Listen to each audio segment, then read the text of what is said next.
ज्ञान सरोवर में आप सभी का फिर से एक बार स्वागत है। और आज मैं फिर से एक बार लेके आई हूँ बहुत ही प्रेरक एक कहानी। चलिए मैं कहानी शुरू करती हूँ, बाद में जानेंगे कि इस कहानी से हमें क्या शिक्षा मिली। अपने पिता की मृत्यु होने पर एक व्यक्ति उनकी अस्थियों का कलश लेकर एक संत के पास पहुंचा और उनसे प्रार्थना करने लगा।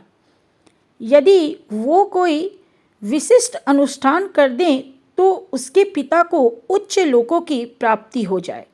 संत बोले, ऐसा करो कि तुम एक कलश में घी और पत्थर भरकर ले जाओ और उसे पानी में डुबोकर फोड़ डालो।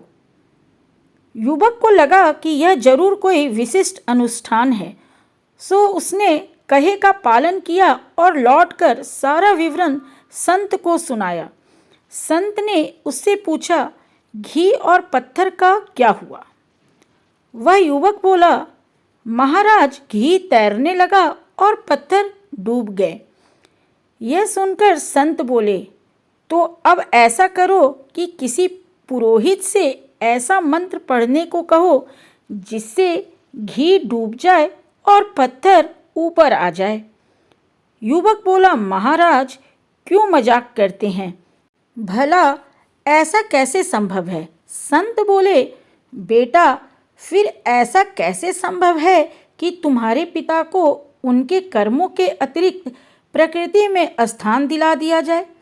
यदि उन्होंने जीवन में शुभ कर्म किए होंगे तो वे बिना किसी अनुष्ठान के श्रेष्ठ स्थान को प्राप्त करेंगे, और यदि अशुभ कर्म किए होंगे तो सृष्टि की कोई शक्ति उन्हें उच्च लोक में आरूढ़ नहीं कर सकती। इसलिए व्यर्थ के क्रियाकर्म में समय गंवाने के बजाय अच्छे कर्म करने में जीवन लगाओ, यही श्रेष्ठकर मार्ग है। ये कहानी तो यहीं पे ख़त्म हो गई, और इससे हमें जो शिक्षा मिली वो बहुत ही महत्वपूर्ण है। हमें जीवन में सिर्फ अपने शुभ कर्मों पे, अच्छे कर्मों पर ध्यान देना चाहिए। ये नहीं सोचना चाहिए कि मरने के बाद हमारा क्या होगा। जो भी होगा अच्छा होगा अगर हम अच्छे कर्म करेंगे। तो आज की कहानी और शिक्षा यहीं पे समाप्त करती हूँ, और अगली बार मैं फिर आऊँगी किसी अच्छे से वीडियो के साथ। तब तक के लिए जय हिंद, जय भारत।